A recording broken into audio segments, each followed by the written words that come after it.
Olá, meu nome é Eduardo Starosta e esse é o canal Fora de Curva.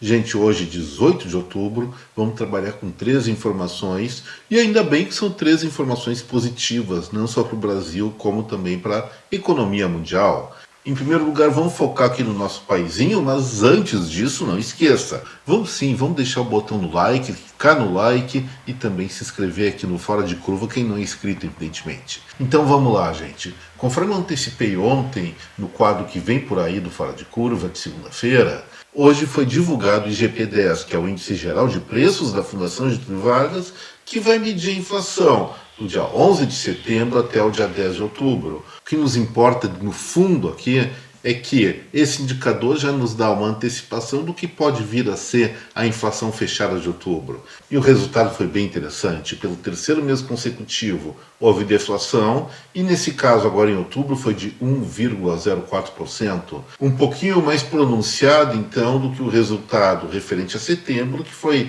0,9% de deflação. Com isso, aquela inflação zona dos índices gerais de preço está caindo a patamares razoáveis. No acumulado do ano já está 6,33% e não deve chegar acima de 7% no final do ano, se não for ainda inferior. Mas o importante disso, gente, olha só, vamos detalhar um pouco como foi essa inflação. Relembrando, o índice geral de preços é composto por três núcleos. Primeiro, o índice de preços por atacado, ou seja, tudo que se compra em grandes quantidades, normalmente pelo comércio e até para insumos industriais. Nesse caso, a deflação ocorrida foi de 1,44%, focada, evidentemente, em alguns segmentos de produtos. Quais foram eles? Leite in natura, vamos lembrar que no primeiro semestre era o que mais pesava no bolso dos consumidores e, evidentemente, se cai os preços por atacado, isso vai se refletir logo lá adiante no varejo também, para o consumidor, então, e o óleo diesel caiu 4,22%. No campo específico de preços ao consumidor, houve uma inflaçãozinha de 0,17%, que estava dentro das previsões. Afinal, nós tivemos 3 meses consecutivos de queda dos preços ao consumidor, mas eu estou vendo uma coisa bastante particular. Vamos voltar aos preços por atacado e vamos relembrar queda do diesel e redução também do preço médio do leite in natura. Isso vai se refletir, no caso do diesel, para a redução do custo de frete, e do leite in natura, evidentemente, vai ter sua influência no leite longa-vida, que é o principal consumido pelo brasileiro. E no caso do índice de preços ao consumidor, que está dentro desse GP10, a queda do preço do leite longa-vida, que é o que realmente se consome, vamos antecipar, foi de 11,36%. Isso certamente vai se refletir aonde?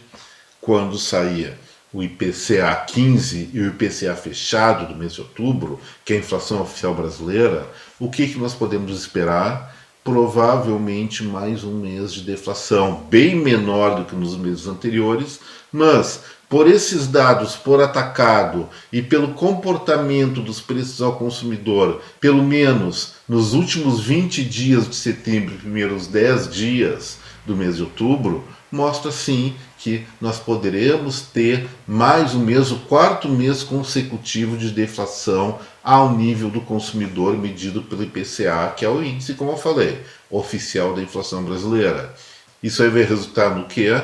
Uma inflação ainda menor do que a prevista para o final do ano, para o cômputo geral de 2022, e mais um argumento, é claro, para nós convencermos aqueles diretores durões do Banco Central a reduzir o juro, reduzir a Selic, que está muito alta, e isso que tem prejudicado a economia brasileira. Se não fosse por isso, o nosso país estaria bombando ainda muito mais. E nos Estados Unidos foi divulgado hoje também um dado muito importante, que é a produção industrial deles. Ao contrário do que se previa, os analistas de plantão lá dos Estados Unidos previam, a produção industrial de setembro registrou uma alta de 0,4%.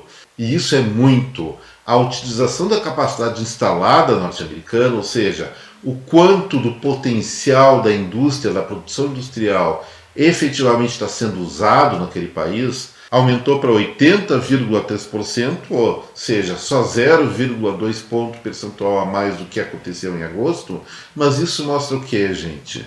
Desmistifica aquela ideia de que está chegando a crise eminente nos Estados Unidos e, consequentemente, no mundo. É claro que na Europa nós temos uma previsão mais sombria em função da guerra. Na China, o país ficou muito tempo parado em função da política deles contra a Covid, que foi exagerada no meu conceito. Mas pelo menos os Estados Unidos, que é importante sim para a economia brasileira, continua com um elevado nível de atividade, apesar de todas as maledicências das línguas tortas que falavam que o país estava entrando para o buraco, e pelo jeito não está. Certamente existem segmentos, áreas da economia norte-americana que estão pagando uma peiazinha, estão pagando um castiguinho nesse momento, provavelmente em função ainda dos efeitos secundários na economia da pandemia.